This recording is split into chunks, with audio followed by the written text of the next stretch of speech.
I have now watched 3 weeks of XFL football, and it is phenomenal. I love it. I'm all in.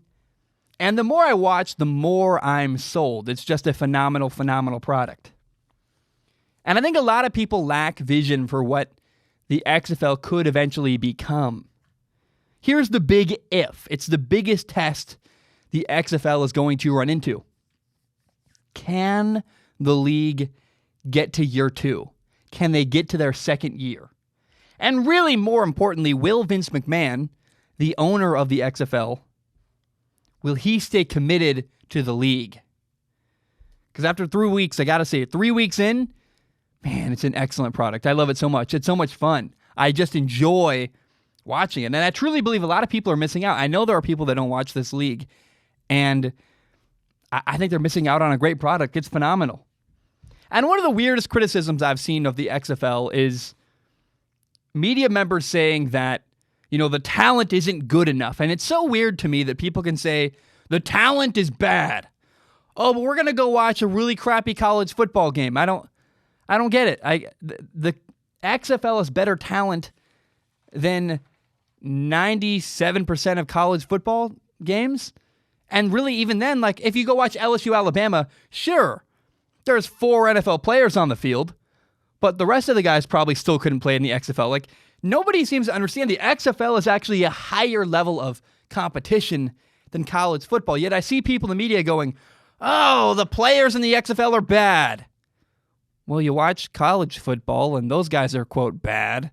So to me, what it sounds like is people are just complaining that, it's not the NFL. I want the NFL. If you want the NFL, that's fine.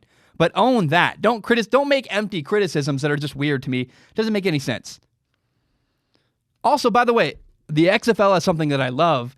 There's no NCAA nonsense. And more importantly to me, there's no gigantic physical mismatches. It's great. For the most part, all 8 XFL teams can play. Yeah, sure. For example, we do have a blowout occasionally where a team outsmarts another team. For example, on Sunday, the winless, the 0-2 LA Wildcats dominated the undefeated DC Defenders, and it was great. They won 39-9. And what does that show us? It's not a blowout where one team is physically dominating.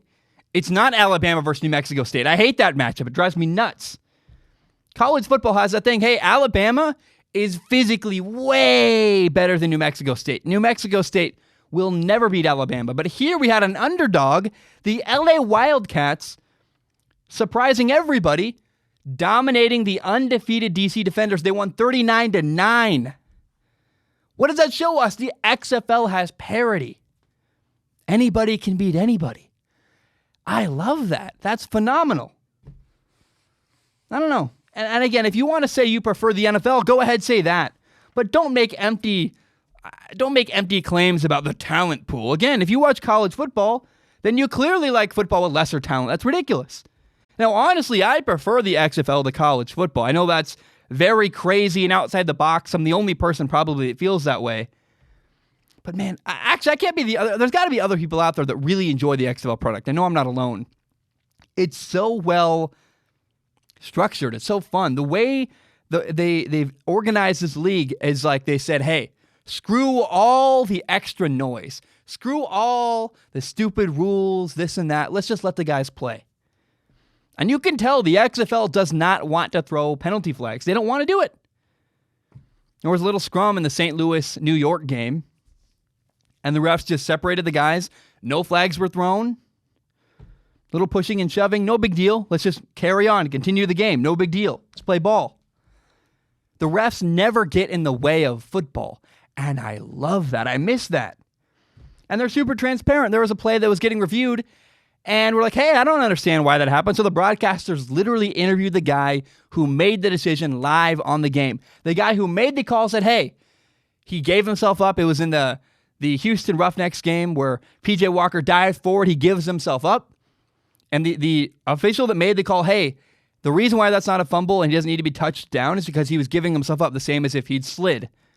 Makes total sense. I love it. I like the parody. I like hearing what's going on behind the scenes. It makes sense. The XFL has fun celebrations. I saw a player with a leopard print glove Hey, in the NFL, if you have a leopard print glove, you get fined. The XFL says, who cares? It's fun. Personality, no big deal. Let the guy play. He's not hurting anybody with a silly leopard print glove. I love it. The XFL is designed for football to be fun and not interrupted by silly nonsense. I love it. And all the refs, by the way, I love it. The refs are college refs, meaning that they're happy to do the XFL because they only work normally during the fall. By doing XFL football, they're able to work during the spring as well, get more money. They're happy. Now, here's the key to all of this. The XFL needs to stick around. Getting to year 2 would be a gigantic milestone for the league. Because they need to prove that they're stable. Hey, we're here, and we're here to stay. They need to prove themselves. Vince McMahon, hopefully, I am praying, views the XFL as an investment. If you build it, they will come. Now, a lot of people are skeptical. If the XFL got to year 2, though, then I believe a lot of people would open their minds. Oh, this isn't just a flash in the pan. Oh, this league is here to stay. You would not let a guy who's never built a house build a house for you. Why would you trust that guy with any of your money, any of your resources? No way. You've never done it. Why would I trust you? But once you've proven you've built a couple houses, hey, maybe that guy can build me a house. Same way with the XFL. Once the XFL proves that it's a stable entity that can last, I think a lot of people are going to come to the fold. Players and fans and coaches. Yeah, fans will say, hey, I trust it now. I'll put my emotional investment into this league. I'll watch a couple games. But players, here's what's interesting, man. Players are going to finally trust it. And by the way, if the XFL goes away, I'm going to be very disappointed. I love this league. I'm so excited. I enjoy it so much. But a lot of people are sitting, waiting around, wondering, what's going to happen here? Coaches, players, fans. Now, Kenny Robinson might be the most important story in the entire XFL. He plays for the St. Louis Battlehawks. He's a safety. And he left college early. He went to West Virginia. He's 1 year away from being eligible for the NFL draft. But he had an academic issue last fall. Couldn't play. So what he did is he left college and went to the XFL. Kenny Robinson is a potential first-round pick in the NFL draft. And he is proof that, hey, a really talented player could leave college football and go succeed in the XFL. Now, he came to the XFL because he had to. He had an academic issue. He literally could not play in college. But if the XFL proves, hey, we're a stable organization that can last, then other college football players could come and try to follow his path, even if they don't need to. It could change what people do. Here, there's a kid out there in biology class right now who hates his homework and just wants to play football, that looks at what Kenny Robinson is doing and going, man, that dude gets to just go to practice, gets to just watch film and play football. He doesn't have to worry about an English paper or math homework. He gets to just play football, and he's getting paid pretty solid money. Not a ton of money, but more money than I have now. You know what? I had a great freshman year. I'm all conference. I'm really good. I'm going to go make some money and go play professional football in the XFL. Screw this English paper. Screw my math homework. I'm telling you, just watch. If the XFL can prove that it's a stable organization, it will happen. 19-year-olds out there, 19-year-old players don't want to deal with biology homework, don't want to deal with that paper or math class. They want to play football. So to do that, to get to play football all the time and get paid to do it, a lot of guys would do that. A lot of guys would pursue that opportunity. Now, I go back to this. I prefer the XFL to college football. I would rather watch a league. I'd rather watch the XFL to scout new players and who are the new, young, talented guys. If that all happened in the XFL rather than on college campuses, I would way prefer that. That sounds like a much more fun experience to me. And it's a higher level of talent than college football. That's what people miss about the XFL. They criticize the talent and don't understand, hey, the guys here are pretty good. Now, here's the angle in my head. The XFL as a league, I've met some executives. They probably wouldn't like that I say this. That's okay. I mean, no offense to you guys. But currently, the NFL and the XFL are not actually competitors. There's no way. The NFL is not threatened by the XFL in the slightest. They don't care. They go, hey, you have a fraction of our fan base. You have a fraction of our income. We don't care. We're the NFL. We're not threatened by you, you little puny league that can't even play at the same time of year as us. No offense to the XFL. Me, Zach Schaumler, love the XFL, but the NFL's not threatened at all by what's happening every Saturday and Sunday right now this time of year. So the NFL might not be scared, but the NCAA might be. The NCAA college football goes, ooh, they're cutting into our market. They might take some of our players. Some of our talented players could potentially go play for them and get paid rather than stay with us.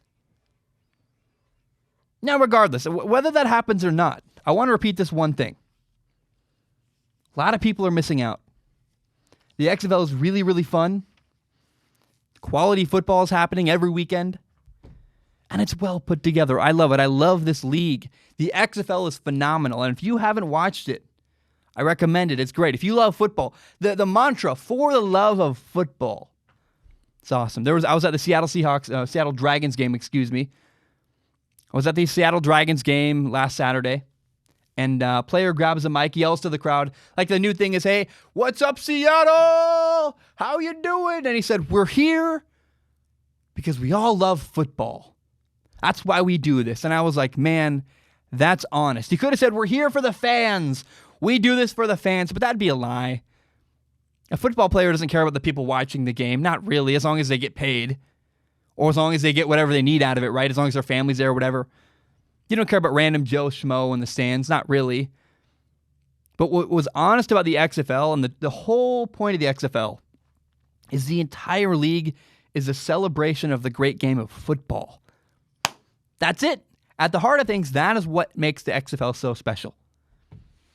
I want to see if the XFL gets to year 2. If they do, they're going to gain credibility, and then it could do some cool stuff.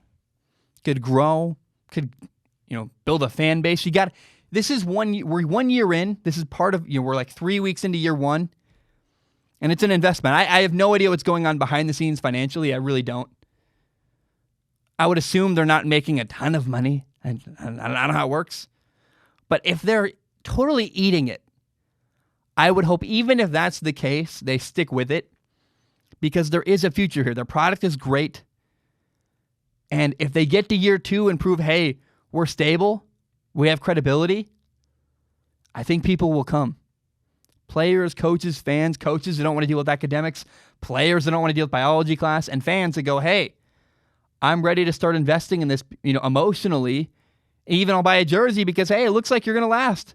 What no one wants to do is buy a jersey and then, the league is gone next year. That would suck. Or get your favorite team, you're all excited, and then you're heartbroken because your favorite team disappears. But if the XFL can get to year 2, it's a giant, giant step forward. You got over the hump. That's what I want to see from the XFL.